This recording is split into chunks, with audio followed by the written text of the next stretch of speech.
Hello and welcome to another of these dungeon building videos. But before I get started on this one, I do just want to point out that there's nothing new here technique-wise, but if by any chance you've not seen episode 1, it's probably best you go back and watch that one first, as that one shows you how I assemble all the tiles and the doors and so on. And the reason for all that is simply because all this video features is a few alternative floor textures, like the ones you can see on the screen right now, just so we can add a bit of variety to whatever it is we're building. For example, you might like to use one texture for all of your rooms, and then a different one for the passages. Or maybe you'd like to use a wooden floor texture to create your own tavern or inn, or any other type of building. Though you can of course just mix and match the patterns however you like. And I'm going to use this layout you can see here, just to show you how I put together a little tavern of my own. Okay then, so one of the first things you'll notice is that unlike the dungeon tiles, I've gone with a 1-inch doorway here and here. And we should be able to do this now because I've also included a 1-inch doorway in this latest PDF. So I'll just drop one of those in there and another one over here. And just like the other doors, I've drawn these slightly smaller than 1 inch wide so they don't catch on the sides. But if you're not too keen on the bases for these doors, then if like me you buy a lot of miniatures that come in this type of packaging, then it's easy enough to cut out a piece of this transparent plastic and use that instead. And as you can see, this will work well on any of the floor textures. So here's another 2 of those that I'll be using as the double doors that lead into the inn. So I'll just drop those in there, and I'll use this other one as the back door over here.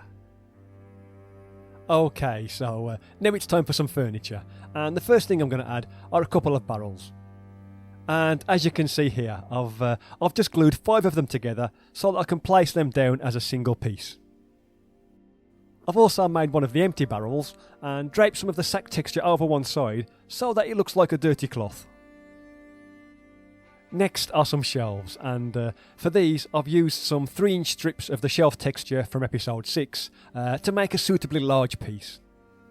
And that's everything done behind the bar. Now for the bar itself, I've glued 2 half-inch strips of foam board together to make the base, and then wrapped that in the plain wooden texture. And the top's been made in exactly the same way as the table from the last bonus video, and I've also added another dirty cloth with a bit more of the sack texture. And there we go. Okay, so now for the tables and stools, and once again I've used some of the same plastic packaging for the base, as you can see, just so that I can use these pieces on any of the floor textures. And from now on I think I'm going to use this basing method for most of my furniture pieces. Though it's worth pointing out that gluing the stools in place does make these pieces a little less gameable, but you could always glue them to their own bases, or simply not use them at all, whatever's preferable. So that's the bar area done. Now we'll move on to the kitchen or storage area, and here's one of the cupboards I made in episode 6, and I'll just drop that in this corner.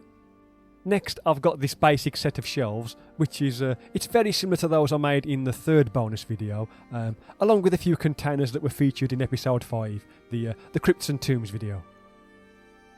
Then I'll drop in another table, and finally a few bits and pieces for a bit of extra flavour. And there you have it, a nice little tavern. So all that's left to do now is to drop in a few miniatures for scale, and as you can see, we're finally getting to a stage now where we can use all of these techniques and textures and start to use them together to make some nice looking backdrops and terrain for our games.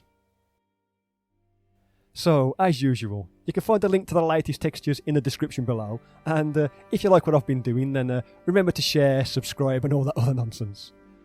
But that's it for this one, so thank you very much for watching, and I'll see you next time.